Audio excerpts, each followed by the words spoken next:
সমিতি জিন্দাবাদ জিন্দাবাদ জিন্দাবাদ পশ্চিমবঙ্গ দলিল লেখক সমিতি জিন্দাবাদ জিন্দাবাদ জিন্দাবাদ পশ্চিমবঙ্গ দলিল লেখক সমিতি জিন্দাবাদ জিন্দাবাদ জিন্দাবাদ দলিল লেখক সমিতি জিন্দাবাদ জিন্দাবাদ জিন্দাবাদ।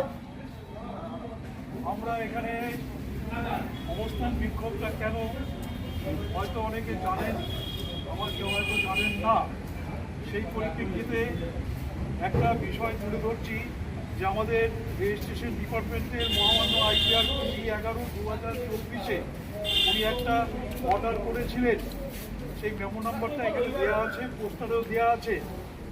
এইখানে যারা যারা এই কপি ফরওয়ার্ডিং যেসব জায়গায় করা হয়েছে তাদেরকে বলে দেওয়া হয়েছে যে 1908 সালের যে আইনটা ছিল সেখানে কোনো কাউট অফিসে ঢুকতে পারবে না। পরবর্তীকালে রাজ্য কমিটির তরফ থেকে রাজ্য সম্পাদক অনেক পরিশ্রমের ফলে উনি একটা অর্ডার করেছিলেন। সেটার মধ্যে বলা আছে, এখানে 82A তাতে বলা আছে যে যদি কোনো অবৈধ ব্যক্তি দালাল আমি রেজিস্ট্রেশন কার্ডটি লিপ্ত হয় তাহলে আধিকারিক যারা আছেন তারা বাধা দেবেন এবং তাদের যদি বাধা না শোনেন নিকটবর্তী পুলিশ স্টেশনে খবর দিয়ে তাদের অফিস থেকে বের করে দেওয়া হবে। এর পরিপ্রেক্ষিতে আমরা মহামান্য ডিআরকে একটা স্মারকলিপি দিয়েছিলাম। ওনাকে দেওয়াতে উনি বললেন যে আমরা কাকে চিনব, অবাঞ্ছিত আর বাঞ্ছিত। আপনি তো দলিল লেখকদের চেনেন, বলে আমি তো বাঞ্ছিতে চিনতে পারি না। তার জন্য আমরা এখানে এই যে দেখতে পাচ্ছেন একটা নামের লিস্ট চেয়েছিল।